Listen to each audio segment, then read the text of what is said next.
Hello everyone, welcome back to your own channel. आज हम करने जा रहे हैं आपका फिजिक्स का जो चैप्टर नंबर 10 है, लाइट, रिफ्लेक्शन एंड रिफ्रैक्शन। ये आज हम स्टार्ट करेंगे। ठीक है, जैसा कि आप लोगों को पता है मैथ्स का हमारा चैप्टर कंप्लीट हो चुका है, तो लाइट हम स्टार्ट करेंगे। इसके बाद फिजिक्स का हमारा फिजिक्स बायो केमिस्ट्री तीनों का एक चैप्टर हो चुका है, हो जाएगा मतलब, और मैथ्स के 2 चैप्टर हो चुके हैं। ठीक है, तो हम कंटिन्यू करेंगे उसके बाद केमिस्ट्री के सेकेंड चैप्टर से।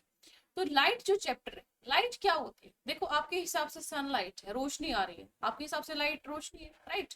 जैसे आपके घरों में बल्ब लगे, जो ये लाइट है, आपको चीजें दिख पाती है इसकी वजह से। अगर लाइट्स ऑफ हो जाए, ठीक है, रात को सूरज नहीं होता और लाइट्स भी ऑफ हो जाए, तो आपको कुछ नहीं दिखता अंधेरे में, है ना? तो किसकी वजह से दिखता है हमें? What makes things visible? ऐसी क्या चीज है जिससे हमें चीजें दिखाई देती है? विजिबल मतलब क्या होता है? जो हम देख सकते हैं, ठीक है ना, जो भी दिखाई दे सकता है। तो दिन के टाइम पे तो जो सनलाइट है वो हमारी हेल्प करता है कि हम ऑब्जेक्ट्स को देख सके, चीजों को देख सके। ठीक है, जो ऑब्जेक्ट है वो क्या करता है? रिफ्लेक्ट करता है लाइट को जो भी उस पर पड़ती है। जैसे कि अभी मेरे सामने लैपटॉप है, ठीक है, तो लाइट्स अगर ऑन है तो लाइट किस पे पड़ेगी? लैपटॉप पे पड़ेगी, और वो रिफ्लेक्ट होके मेरी आंख में आएगी, जिसकी वजह से मुझे लैपटॉप दिखेगा। अगर लाइट्स ऑफ हो जाती है, बंद हो जाती है, तो लाइट नहीं पड़ेगी, रिफ्लेक्शन ही नहीं पड़ेगा मेरी आंखों पे, तो इसीलिए मुझे अंधेरे में कुछ दिखाई नहीं देता। ठीक है, तो कोई भी ऑब्जेक्ट है, उससे टकरा कर क्या होती है? लाइट रिफ्लेक्ट होती है, जिसकी वजह से हम उसे देख पाते हैं। तो जो ये रिफ्लेक्टेड लाइट है, जब हमारी आंखों तक आती है, उसकी वजह से हमें चीजें दिखाई देती हैं और हम देख पाते हैं। ये एक ट्रांसपेरेंट मीडियम से, we are able to see through transparent medium as light is transmitted through it, क्योंकि लाइट उसके अंदर से भी ट्रांसमिट हो जाती है। अब ट्रांसपेरेंट मीडियम क्या होता है? जैसे आपने देखा होगा 3 तरह के मीडियम होते हैं। कौन से होते हैं? एक तो होता है ट्रांसपेरेंट, ठीक है, ट्रांसपेरेंट। एक होता है ओपेक, और एक होता है ट्रांसलूसेंट, है ना? आपको पता होगा। ट्रांसपेरेंट वो मीडियम होते हैं जिसके आर पार हम देख सकते हैं, जैसे कांच होता है, शीशा होता है, देखने वाला मिरर नहीं, ये वाला शीशा नहीं, जो आपके शीशे के ग्लास होते हैं, उसके आर पार हम देख सकते हैं, वो ट्रांसपेरेंट मीडियम है। ओपेक क्या होता है? ओपेक मीडियम जिसके हम आर पार नहीं देख सकते। फॉर एग्जाम्पल नोटबुक है, नोटबुक के आप आर पार देख सकते हैं? नहीं देख सकते, ठीक है, तो वो ओपेक मीडियम। ट्रांसलूसेंट क्या होता है? जिसमें से हम थोड़ा थोड़ा धुंधला धुंधला देख सकते हैं। ठीक है, ना वो पूरी तरह से ओपेक होता है, ना पूरी तरह से ट्रांसपेरेंट होता है, वो होता है ट्रांसलूसेंट। ठीक है, तो किस वजह से हमें दिखाई देती है, विजिबल होती है चीजें? लाइट की वजह से, जो कि ऑब्जेक्ट्स पे रिफ्लेक्ट होगी हमारी आंखों तक पहुंचती है। ठीक है, तो अब जो लाइट है वो क्या है? वो हमेशा स्ट्रेट लाइन में ट्रेवल करती है। Light seems to travel in straight line. अगर कोई भी ओपेक ऑब्जेक्ट है लाइट के बीच में, तो वो क्या कर देते हैं? On the path of light becomes very small, light has tendency to bend around it. अगर बहुत ज्यादा छोटा ऑब्जेक्ट है ना, अगर बहुत ज्यादा छोटा ऑब्जेक्ट है, तो लाइट क्या करती है? उसकी टेंडेंसी, उसके अंदर इतनी क्षमता है कि वो उसके चारों तरफ क्या हो जाए? घूम जाए। ठीक है ना, बेंड हो जाती है उसके चारों तरफ, इसलिए में वो पूरा विजिबल होता है। ठीक है, and not walk in straight line. उस टाइम पे वो स्ट्रेट लाइन पे नहीं वॉक करती। मैंने भी बोला light travel in straight line. अगर कोई भी इतना छोटा ऑब्जेक्ट है, तो वो उस पर अगर स्ट्रेट लाइन पे मूव करेगी तो हमें विजिबल नहीं होगा वो, तो वो क्या करते हैं? चारों तरफ बैंड हो जाता है। तो इस टाइप में, इस इफेक्ट को हम क्या बोलते हैं? Diffraction of light. लाइट क्या हो जाती है? डिफ्रैक्शन हो जाती है, डिफ्रैक्ट हो जाती है। ठीक है ना, तो डिफ्रैक्शन ऑफ लाइट क्या होता है? कोई भी एक ऑब्जेक्ट अगर रास्ते में आता है लाइट की, जो बहुत ही ज्यादा छोटा होता है, तो लाइट की कैपेसिटी, लाइट की टेंडेंसी होती है कि उसकी चारों तरफ घूम जाती है, मिल जाती है, उस टाइम पे वो स्ट्रेट लाइन में नहीं होता। इस इफेक्ट को हम क्या बोलते हैं? Diffraction of light. ठीक है, अब लाइट के बारे में बहुत सारा कंफ्यूजन है कि लाइट वेव नेचर का है कि पार्टिकल नेचर का है। ठीक है ना, तो जो क्वांटम थ्योरी है, बहुत सालों तक तो ये मुद्दा चलता रहा कि बहुत सारे साइंटिस्ट ने बोला वेव नेचर है, बहुत सारे साइंटिस्ट ने बोला पार्टिकल नेचर है। लेकिन जो हमारी क्वांटम थ्योरी आई लाइट की, ये लाइट 2 बार लिखा गया, इसको कट कर लेना, ठीक है ना। अब जो क्वांटम थ्योरी आई हमारी लाइट की, उससे पता लगा, अच्छा ठीक है, इसमें कॉमा लगेगा, एक मिनट वेट अ सेकंड, इसमें बस कॉमा लगेगा, यहाँ पे कॉमा लगा लो। by theorem by quantum theorem of light is neither a wave nor a particle। ना तो लाइट वेव है, ना पार्टिकल। न्यू थ्योरी के हिसाब से ये पता किया गया कि जो पार्टिकल प्रॉपर्टीज है लाइट की विद वेव नेचर है, मतलब कुछ प्रॉपर्टीज हैं पार्टिकल्स की और वेव नेचर के साथ। ठीक है ना, इस तरीके का मिक्सचर बना हुआ लाइट। ना वो प्रॉपरली वेव है, ना प्रॉपरली पार्टिकल है, उसमें प्रॉपर्टीज है पार्टिकल्स की, लाइट की, जो वेव नेचर भी शो करता है। ठीक है, नेक्स्ट मूव करते हैं। हमारे टॉपिक आते हैं, जो मेन हमारे टॉपिक है लाइट चैप्टर में, वो हमारे रिफ्लेक्शन और रिफ्रैक्शन ही पढ़ना है। ठीक है, पहले हम रिफ्लेक्शन कवर करेंगे, फिर रिफ्रैक्शन कवर करेंगे। रिफ्लेक्शन में क्या है? Reflection of light. मतलब अभी अभी मैंने आपको बताया था लाइट क्या होती है, टकरा कर आ जाती है वापस, वो रिफ्लेक्शन होता है। तो कोई भी एक हाईली पॉलिश सरफेस मान लीजिए होता है, ठीक है, पीछे से पॉलिश है, आर पार ना जाए, क्योंकि अगर ट्रांसपेरेंट होगा उसके आर पार चले जाएगा। तो हाईली पॉलिश सरफेस मतलब उसके एक तरफ तो कम से कम पॉलिश होनी चाहिए, ठीक है ना। तो एक हाईली पॉलिश सरफेस है, जैसे कि मिरर है, कांच है, उसका देखो आगे का हिस्सा अलग होता है, पीछे का हिस्सा अलग होता है, पीछे के हिस्से पे आपको पेंट मिलेगा, ठीक है ना, उसको पॉलिश कर देते हैं। जैसे कि ये है शीशा है जिसमें से आप अपने आप को देखते हो, वो क्या करता है, reflects most of light falling in it on it, जो भी उस पे लाइट पड़ती है वो क्या करता है, सारी लाइट वापस से रिफ्लेक्ट कर देता है, जिसकी वजह से हमें पूरी अपनी इमेज दिखाई देती है। तो रिफ्लेक्शन क्या होता है, reflection of light is the phenomena of bouncing back of light rays in the same medium.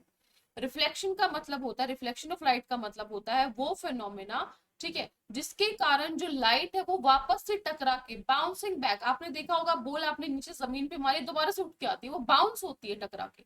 इसी तरीके से लाइट भी बाउंस होती है, bouncing off back of light rays in the same medium, उसी मीडियम में जब लाइट के जो रेज हैं, ठीक है ना, जो किरणें हैं वो टकरा कर वापस आ जाए, वो रिफ्लेक्शन ऑफ लाइट कहलाता है। तो रिफ्लेक्शन ऑफ लाइट में दो लॉज हैं, यहाँ पे मैंने हेडिंग नहीं डाली है शायद, ठीक है ना।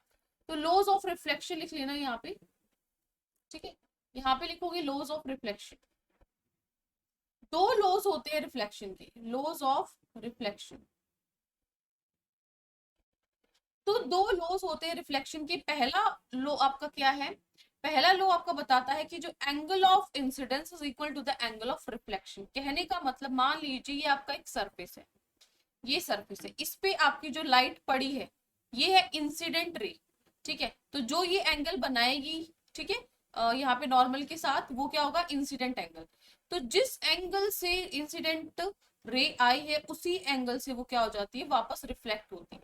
मतलब जो इनका एंगल है वो सेम है। अब एंगल मापेंगे कहाँ से, बीच में नॉर्मल वाले एंगल से मापेंगे, मतलब कि ये आपकी स्ट्रेट लाइन है, ठीक है, ये आपका नॉर्मल है, ठीक है ना, नॉर्मल है आपका ये, ठीक है। तो ये एंगल ऑफ इंसिडेंस है, जितना ये एंगल है उतने से ही वो रिफ्लेक्ट बैक होगी, ये आपका क्या है, रिफ्लेक्टेड एंगल है, ये क्या है, इंसिडेंट है। एंगल ऑफ इंसिडेंस और एंगल ऑफ रिफ्लेक्शन सेम होते हैं।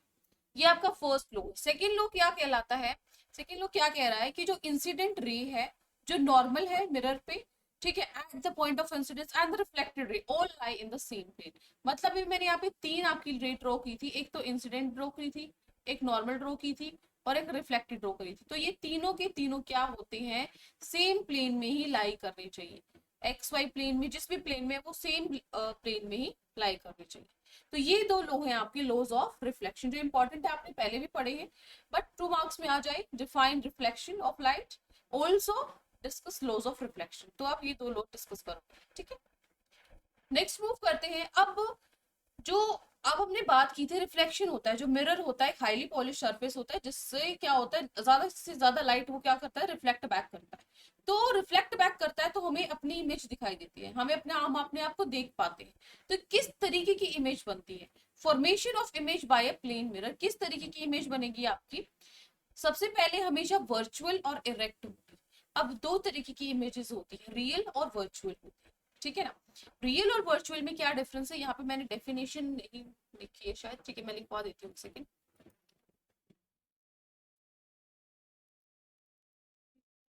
यहीं पे करा देती हूँ, ठीक है। देखो, रियल और वर्चुअल में क्या फर्क है, जो रियल इमेज है ना वो हम क्या कर सकते हैं, उसको स्क्रीन पे ऑब्टेन कर सकते हैं। रियल इमेज कैसे बनती है, जैसे मैं आपको यहाँ पर मेरे सामने लैपटॉप रखा है, तो जो लैपटॉप की इमेज है, मेरी आईज के अंदर जो रेटिना होता है, नेक्स्ट चैप्टर जब ह्यूमन आई पढ़ेंगे मैं उसमें बताऊंगी किस तरीके से इमेज हमारी बनती है।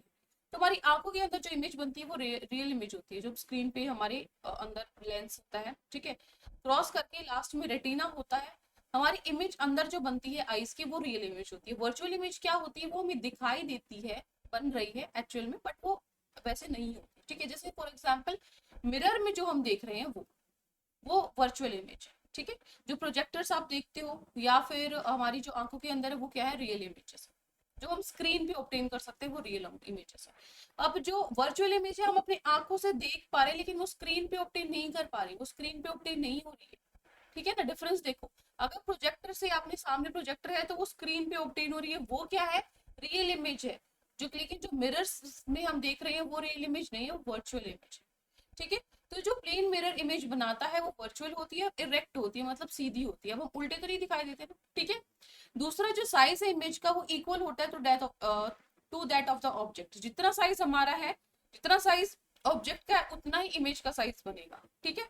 तीसरा चीज क्या कैसे बनती है, और जो इमेज बनती है is as far behind the mirror as the object is in front of it. जितनी दूर हम होंगे मिरर से, मिरर में भी हमें उतनी ही दूर दिखाई देंगे। ऐसा तो नहीं होगा मैं दूर खड़ी हूँ लेकिन मिरर में वहीं पे दिखाई दे रही हूँ, ऐसा तो नहीं होता ना। अगर हम पीछे खड़े होते तो मिरर में भी हम पीछे दिखाई देते हैं, तो जो डिस्टेंस है ना वो उतना ही दूरी पर दिखाई देता है जितनी दूरी पे हम खड़े हैं, ठीक है। Fourth, the image is laterally inverted. Laterally inverted का मतलब क्या, आपने देखा होगा इमेज मिरर में एबीसीडी जो अल्फाबेट से वो देखना, लेफ्ट का राइट दिखता है, राइट का लेफ्ट दिखता है, वो होता है लेटरल इन्वर्जन, ठीक है ना। ए है, बी है, सी है, डी है, इसमें से ऑब्जेक्ट है कुछ क्या दिखते हैं, इस तरीके से दिखाई देते हैं, उल्टे दिखाई देते हैं ना, इस तरीके से, तो वो क्या होता है, लेटरल इन्वर्जन होता है, ठीक है ना। ये हिस्सा क्या होता है, लेफ्ट राइट आपका इंटरचेंज हो जाता है, वो लेटरल इन्वर्जन, ठीक है। तो प्रॉपर्टीज है प्लेन मिरर पे किस तरीके की इमेजेस बनती है, वर्चुअल इरेक्ट। दूसरी, इक्वल होता है साइज इमेज का ऑब्जेक्ट से। तीसरा, उतना ही दूर होता है जितना ऑब्जेक्ट दूर होता है, इमेज भी उतनी ही दूर होती है। चौथा, लेटरल इन्वर्टेड इमेजेस बनती है, ठीक है। ये तो इमेजेस की बात हो गई प्लेन मिरर पे। अगर बात करी जाए स्फेरिकल मिरर्स पे, सबसे पहले पता होना चाहिए स्फेरिकल मिरर्स होते क्या हैं। देखो, स्फेरिकल मिरर्स वो मिरर्स जिनका रिफ्लेक्टिंग सरफेस स्फेरिकल हो। जो प्लेन मिरर है वो प्लेन है। अगर स्फेरिकल मतलब जो रिफ्लेक्टिंग सरफेस जहां से रिफ्लेक्ट हो रहा है वो स्फीयर का एक पार्ट हो, वो स्फेरिकल मिरर्स होते हैं, ठीक है। तो स्फेरिकल मिरर जिनका रिफ्लेक्टिंग सरफेस अंदर की तरफ होता है, ठीक है, मतलब face towards the centre of the sphere, centre की तरफ होता है, वो कनकेव मिरर होते हैं। और जिनका आउटवर्ड होता है वो कन्वेक्स होते हैं। क्या कह रही हूँ मैं, सबसे पहले स्फेरिकल मिरर्स क्या होते हैं। फॉर एग्जांपल ये आपका एक स्फीयर शेप में एक मिरर है। अगर मैं इसको दो हिस्सों में तोड़ दूं तो ये एक पार्ट बन गया किसका, मिरर का। तो इसका एक सरफेस रिफ्लेक्ट कर रहा है। मान लो मैं इसको पीछे से पॉलिश कर देती हूँ, पीछे से पॉलिश करती हूँ तो एक सरफेस किसकी तरह बिहेव करेगा, मिरर की तरह बिहेव करेगा। तो कर्व में है ये। तो एक हिस्सा स्फेरिकल मिरर क्या होता है, स्फेरिकल मिरर का एक हिस्सा अगर मैं कट कर दूं, ठीक है ना, रिफ्लेक्टिंग सरफेस जो है वो एक स्फेरिकल का पार्ट है, वो स्फेरिकल मिरर्स होते हैं। और अगर उसके अभी दो तरीके के हिस्से हैं इसमें, एक तो मैं इसको अंदर से पॉलिश करूं, एक बार मैं इसको बाहर से पॉलिश करूं, तो इसके हिसाब से ये जो मिरर है दो तरीके का बन जाता है स्फेरिकल मिरर। एक होता है कनकेव मिरर, एक होता है कन्वेक्स मिरर। अगर मैं इसके बाहर वाला हिस्सा क्या कर दूं, पॉलिश कर दूं, बाहर वाला हिस्सा पॉलिश कर दूं, तो रिफ्लेक्टिंग सरफेस यहाँ से लाइट रिफ्लेक्ट होके जाएगी, तो ये कनकेव मिरर। और अगर मैं इसका अंदर वाला हिस्सा, देखो ये अंदर वाला हिस्सा रिफ्लेक्ट कर दूं मैं, तो ये क्या हो जाएगा, ये वाला सरफेस अब रिफ्लेक्ट करेगा, तो ये एक कन्वेक्स मिरर हो जाएगा, ठीक है। स्फेरिकल मिरर क्या होता है, जिनका जो रिफ्लेक्टिंग सरफेस है वो स्फेरिकल हो, स्फीयर शेप का हो, ठीक है, कर्व में हो। अगर वो कर्व इनवर्ड है, ठीक है ना, मतलब इनवर्ड का मतलब क्या, मान लीजिए अगर मैं इसको इसको पूरा कर देती हूँ, इसको पूरा कर दूं, मैं इसको पूरा स्फीयर बना देती हूँ, ये आपका सेंटर है।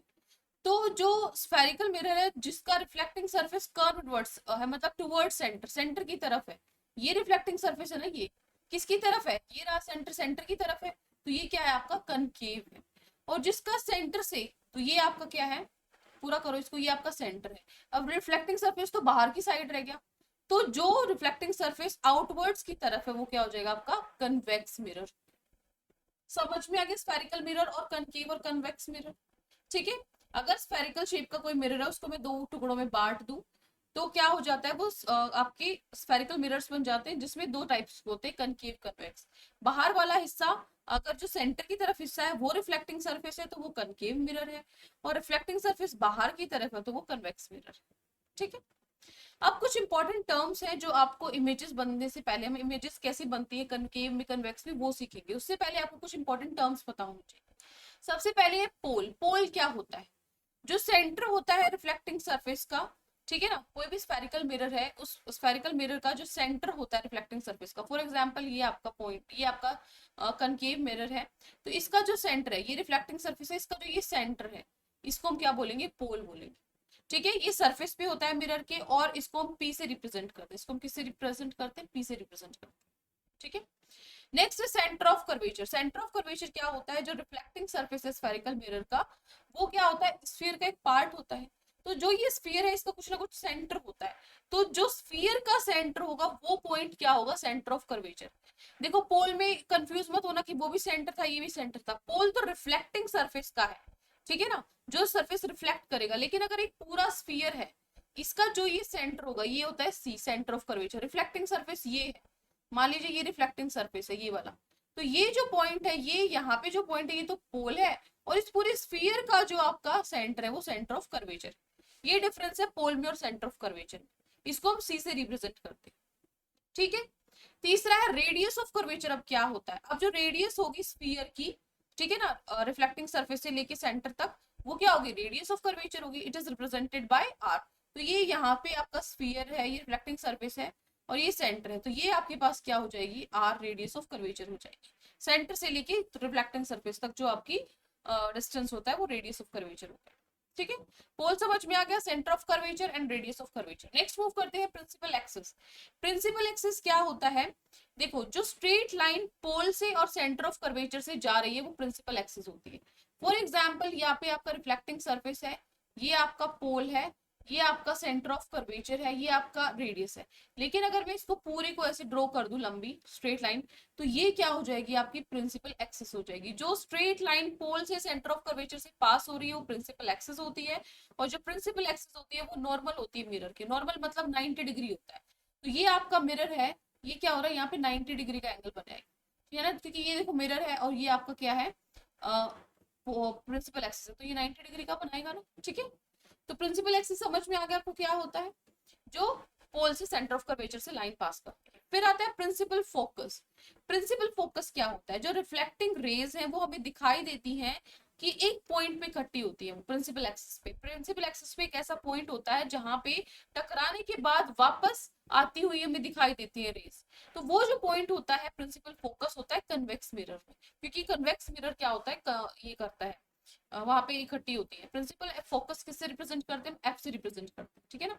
जैसे फॉर एग्जांपल ये लाइन है आपकी, यहाँ से रिफ्लेक्ट होके इधर गई, यहाँ से रिफ्लेक्ट होके इधर गई, तो ये जहां पे मिल रही है ना, ये जहां पे मिल रही है वो क्या हो जाएगा, आपका प्रिंसिपल फोकस हो जाएगा, ठीक है।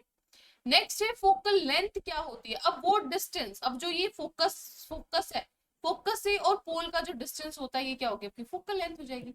जैसे ये आपका पोल है, ठीक है ना, ये आपकी प्रिंसिपल एक्सिस है, तो यहाँ पे आपकी जो रेज है वो मिल रही है, यहाँ पे आपकी रेज मिल रही है, तो ये फोकस था। तो फोकस से जो पोल का डिस्टेंस हो जाएगा वो क्या हो जाएगा, फोकल लेंथ हो जाएगा।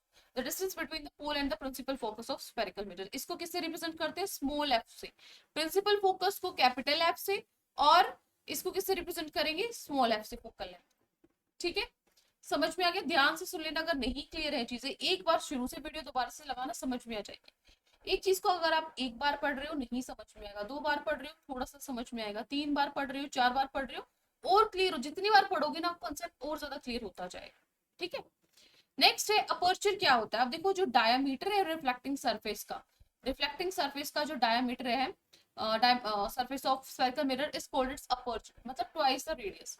ये आपका रिफ्लेक्टिंग सरफेस है, ठीक है ना, ये आपका रिफ्लेक्टिंग सरफेस है, यहाँ पे आपकी रेडियस थी, इस रेडियस का अगर मैं डबल कर दूं, ठीक है, अगर डबल कर दूं ये स्फीयर आपका पूरा हो जाता है, तो ये क्या हो जाएगा, आपका अपर्चर हो जाता है। एक तरीके से उसकी जो मोटाई हो जाती है ना, वो आप बोल सकते हो, ठीक है। तो डायमीटर क्या हो जो डायमीटर है रिफ्लेक्टिंग सरफेस का वो अपर्चर होता है, मतलब ट्वाइस होता है रेडियस का, ठीक है। तो जो की वर्ड्स थे वो मैंने आपको बता दिए हैं। कुछ एक इंपॉर्टेंट पॉइंट है यहाँ पे मैंने आपको बताया कि जो स्फेरिकल मिरर्स होते हैं जिनका बहुत स्मॉल अपर्चर होता है, बहुत छोटा अपर्चर होता है, ठीक है ना, बहुत छोटा अपर्चर होता है, तो जो रेडियस ऑफ कर्वेचर है वो इक्वल होती है किसकी, ट्वाइस द फोकल लेंथ। जो फोकल लेंथ है उसकी ट्वाइस होती है, मतलब जो आर है वो ट्वाइस होगा किसका, एफ का, फोकल लेंथ का ट्वाइस होगा रेडियस, ठीक है ना। जैसे ये आपका है स्फेरिकल मिरर, ये आपकी रेडियस थी, ठीक है ना, और फोकल लेंथ भी क्या होगी आपकी, जो फोकल लेंथ है मान लो यहाँ है, इसका ट्वाइस क्या हो जाएगा आपके पास, रेडियस हो जाएगा, ठीक है।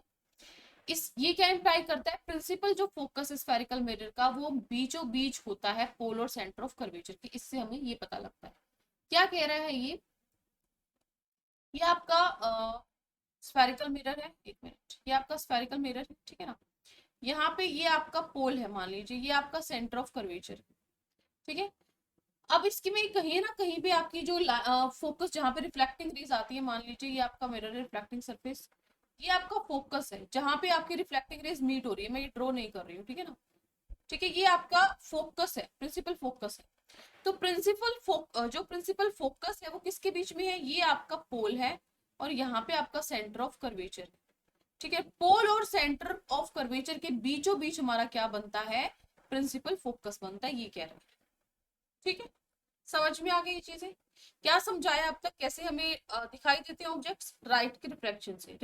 रिफ्लेक्शन क्या होता है, जब लाइट दोबारा से टकराकर वापस आ जाती है, उसके दो लॉज होते हैं। उसके बाद बात करी प्लेन मिरर पे कैसी इमेजेस बनती है हमारी, ठीक है ना, वर्चुअल इरेक्ट बनती है, लेटर इन्वर्टेड होती है, इस तरीके से। उसके बाद क्या होगा, स्फेरिकल मिरर्स पे आए हम। स्फेरिकल मिरर्स क्या होते हैं, दो तरीके के होते हैं, कनकेव कन्वेक्स। अब कनकेव में कैसी इमेजेस बनेंगी, कन्वेक्स में कैसी इमेजेस, वो हमें पढ़नी है। उससे पहले ये जो मेन पॉइंट है, क्योंकि जो इमेजेस हमारी बनेंगी वो इनके अकॉर्डिंग बनेगी। इमेजेस बनाने के लिए ये जानना जरूरी है, पोल क्या होता है, प्रिंसिपल फोकस क्या होता है, रेडियस ऑफ कर्वेचर क्या होता है। तो ये एक बार दोबारा से, पहले का पोर्शन तो आपको समझ में आ गया होगा सुनते ही, ये वाला पोर्शन एक बार दोबारा से सुन लेना। प्रिंसिपल फोकस कहाँ पर है, पोल कहाँ पर है, और ड्रॉ कर करके देखना मेरे साथ कि मैं कहाँ कहाँ बता रही हूँ। ठीक है ना। उसके बाद हमारा स्टार्ट होगा रिप्रेजेंटेशन ऑफ इमेजेस। इमेजेस कैसे बनाई जाएंगी, इमेज बनाने से पहले कुछ रूल्स होते हैं, उन रूल्स को हम कवर कर लेते हैं। क्या रूल्स हैं, representation of images formed by spherical mirrors using रे डायग्राम्स। रे डायग्राम्स के हिसाब से कैसे हमारी इमेजेस है वो बनेंगी स्फेरिकल मिरर्स में, क्या उसके रूल्स हैं, देखो। The intersection of at least two reflected rays give the position of image of the point object. कम से कम दो ऐसी रेज आपको लेनी है, रिफ्लेक्टेड रेज लेनी है, उनसे ही हमें दो। अब एक एक रिफ्लेक्टेड रे आई, उससे तो हमें पता नहीं लगेगा कि कहाँ पे ऑब्जेक्ट इमेज बन रही है। कोई भी ऑब्जेक्ट है मान लीजिए आपका, ठीक है ना, यहाँ पर है वो, तो इसकी जब लाइट पड़ेगी तो ये टकरा कर जो रिफ्लेक्शन होगी ना, कम से कम दो रे हमारे पास होनी चाहिए। दो रे से हमें पता लगेगा कि इमेज कहाँ बन रही है, और वो दो रे कैसे कैसे हमें आइडेंटिफाई करेंगे। तो नीचे आपके 4 पॉइंट में बता रही हूँ, इन चारों में से कोई भी दो फॉलो कर सकते हो आप इमेज बनाने के लिए। ठीक है ना, कैसे फॉलो करनी है, देखो। सबसे पहले आप ये देखो, जो रे पैरेलल होगी प्रिंसिपल एक्सिस की, ये क्या है आपका प्रिंसिपल एक्सिस है, ये क्या है आपका प्रिंसिपल एक्सिस है। स्ट्रेट नहीं बनी, इसको स्ट्रेट बना ले, ठीक है। सो ये आपका प्रिंसिपल एक्सिस है। प्रिंसिपल एक्सिस के जो रे पैरेलल होती है, इसके पैरेलल है, ये इसके पैरेलल है। तो रिफ्लेक्शन के बाद जो प्रिंसिपल एक्सिस पे के पैरेलल होती है जो रे, वो हमेशा प्रिंसिपल फोकस से जाएगी। प्रिंसिपल फोकस कहाँ होता है, पोल और सेंटर ऑफ कर्वेचर। अभी अभी मैंने बताया था, ये वाला जो पॉइंट है कि जो ये पोल है, ये सेंटर ऑफ कर्वेचर है, इसके बीचों बीच आपका क्या होता है, फोकस होता है। ठीक है, प्रिंसिपल फोकस। तो जो रे आपकी पैरेलल होती है प्रिंसिपल एक्सिस से, वो कहाँ से जाएगी, प्रिंसिपल फोकस से जाएगी। ठीक है, कनकेव मिरर में, and appear to diverge from the principal focus. Diverge दूर जाएगी, सॉरी डाइवर मतलब डाइवर्स हो जाएगी कन्वेक्स के केस। ठीक है ना, यहाँ पे क्या, ये तो कनकेव की बात थी। कन्वेक्स में देखो, ये क्या है आपकी, यहाँ से गई, उसके बाद ये बननी क्या है, यहाँ होनी चाहिए, लेकिन ये क्या करेगी, यहाँ जाने की बजाय वापस टकरा कर इससे वापस चली जाएगी। ठीक है, डाइवर्ज हो जाएगी, डायरेक्शन उसने अपनी चेंज कर ली है। ठीक है ना, ये किसका केस है, कन्वेक्स का केस है। समझ में आ गया। दूसरा आपका रूल क्या है कि कोई भी रे जो प्रिंसिपल फोकस से जा रही है कनकेव मिरर में, ठीक है ना, जो कोई भी रे अगर प्रिंसिपल फोकस से जा रही है तो वो क्या हो जाएगी, पैरेलल जाएगी, किससे, प्रिंसिपल एक्सिस के पैरेलल जाएगी। मतलब जो पिछला रूल है उसका उल्टा कर दो। ठीक है ना, प्रिंसिपल फोकस पिछले पिछले रूल में क्या था, अगर प्रिंसिपल एक्सिस के पैरेलल में है तो फोकस से जाएगी। अब की बार उल्टा, अगर फोकस से जा रही है तो प्रिंसिपल एक्सिस के पैरेलल बनेगी कनकेव। और कन्वेक्स में कैसी बनेगी, रिफ्लेक्शन के बाद इमर्ज करेगी पैरेलल टू प्रिंसिपल एक्सिस। ठीक है ना, यहाँ पे रिफ्लेक्शन के बाद ये क्या होगी, यहाँ पे रे पड़ी है हमारी, ठीक है ना, तो यहाँ पे ये रिफ्लेक्शन के बाद क्या करेगी, emerge parallel to the principal axis. ठीक है, ये क्या हो रही है, यहाँ से जा रही है, प्रिंसिपल फोकस पे जानी चाहिए यहाँ पे, बट ये यहाँ से क्या हो जाएगी, यहाँ से टकरा के वापस पैरेलल हो जाएगी। ठीक है, इस प्रिंसिपल फोकस की यहाँ जा नहीं रही है। ये क्या बताता है, जो डॉटेड लाइन है ये दिखा रहा है कि यहाँ से ये जानी चाहिए, बट यहाँ से स्ट्रेट जाने की बजाय वो यहाँ से टकरा के वापस मुड़ जाती है। ठीक है ना, ये पहला रूल हो गया। दूसरा रूल हो गया, तीसरा रूल देखो। A ray passing through the centre of curvature of a concave mirror or directed in the direction of the center of curvature of a convex mirror after reflection is reflected back along the same path। मतलब अगर कोई भी रे centre of curvature से पास हो रही है तो वो क्या करेगी, वापस से टकराकर वहीं से वापस लौट जाएगी, जिस जिस डायरेक्शन से आई है उसी डायरेक्शन में वापस हो जाएगी। ठीक है ना, तो जो यहाँ पे देखो, इस डायग्राम में देखो, यहाँ पे सेंटर ऑफ, ये आपकी सेंटर ऑफ कर्वेचर है। मैंने बोला है कि सेंटर ऑफ कर्वेचर से जाएगी तो वो क्या हो जाएगी, इसी से वापस जाएगी। यहाँ पे एरोस देखो, ये एरोस बहुत इंपॉर्टेंट होते हैं इमेज बनाने में। ये क्या हुआ, यहाँ पे गई, देखो इसका एरो इधर है, सेंटर ऑफ कर्वेचर से जा रही है। जैसे ही सेंटर ऑफ कर्वेचर से जाएगी, रिफ्लेक्ट होने के बाद ये वापस से सेंटर ऑफ कर्वेचर से ही जाएगी, इसी डायरेक्शन में। एरो दिखाई दे रहे हैं ना आपको, पहले इधर से आई, यहाँ पे रिफ्लेक्टिंग सरफेस पे टकरा के वापस इधर से ही चली गई, सेंटर ऑफ कर्वेचर से ही चली गई। कन्वेक्स के केस में भी यहाँ से क्या होगी, इधर इसको जाना था, इधर सेंटर ऑफ कर्वेचर की डायरेक्शन में गई, यहाँ से गई, रिफ्लेक्टिंग सरफेस से टकरा के वापस इसी डायरेक्शन में चली गई। ठीक है, ये तीसरा रूल है।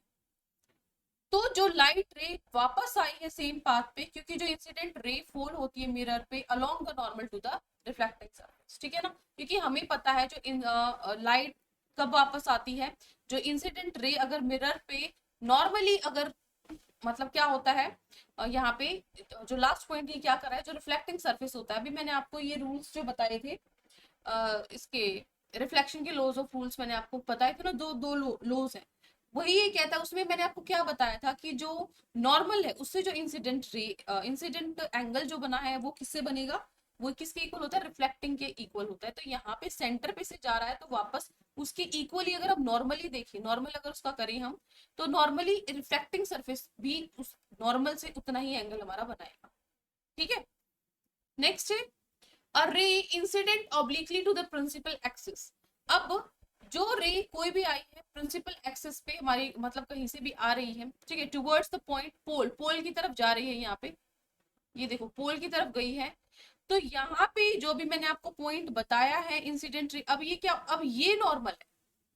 देखो अब ये मत सोचना हमेशा यही क्योंकि नॉर्मल ये तो यही बनेगा। अगर इंसिडेंट रे यहाँ बन रही है, इंसिडेंट रे यहाँ बन रही है, तो नॉर्मल मैं यहाँ पे लूंगी, ठीक है ना, जो पिछले पॉइंट में सब जा रही थी। ऐसा नहीं है कि इसमें नॉर्मल आपको दिख रहा है तो नॉर्मल इसी में, नॉर्मल सब में है। जहां जहां इंसिडेंट रे पड़ रही है नॉर्मल वहां वहां बनेगा, चाहे इसमें शो कर रहा है चाहे नहीं कर रहा है। ठीक है ना, इस पॉइंट का आप ध्यान रखना। सो यहाँ से पोल से जब जा रही है कनकेव या कन्वेक्स मिरर में, तो जो रिफ्लेक्टेड है वो वापस उतनी से ही रिफ्लेक्टेड हो जाएगी, जो एंगल इंसिडेंट है वो रिफ्लेक्टेड के इक्वल हो जाएगी। ठीक है, जितना एंगल यहाँ बनेगा उतना एंगल इधर बन जाएगा।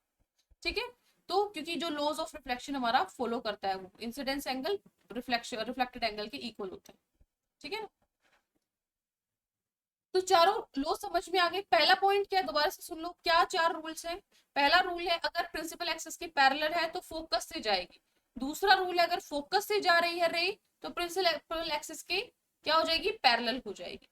तीसरा रूल है सेंटर ऑफ कर्वेचर से जा रही है, ठीक है, तो कर्वेचर से अगर जा रही है, सेंटर ऑफ कर्वेचर से जा रही है तो वापस सेंटर ऑफ कर्वेचर से ही जाएगी। चौथा पॉइंट क्या है, अगर पोल से टकरा रही है तो ऊपर से आई है तो वापस उतने ही एंगल से नीचे से चली जाएगी, जो हमारा सेकंड लॉ ऑफ इंसिडेंस है। ठीक है, मतलब जिसमें सेकंड लॉ, फर्स्ट लॉ है शायद हमारा, कि लॉ जो हमारा एंगल ऑफ इंसिडेंस है वो इक्वल टू होना चाहिए angle of reflection. First law है जो रिफ्लेक्शन, ठीक है, वो है हमारा फोर्थ पॉइंट। तो इस तरीके से चार तरीके से हमारी जो रेज है वो ट्रेवल करती है। अब इमेज फॉर्मेशन का टॉपिक हम आज करें कि कल करें, पर मैं टाइम देख लेती हूँ।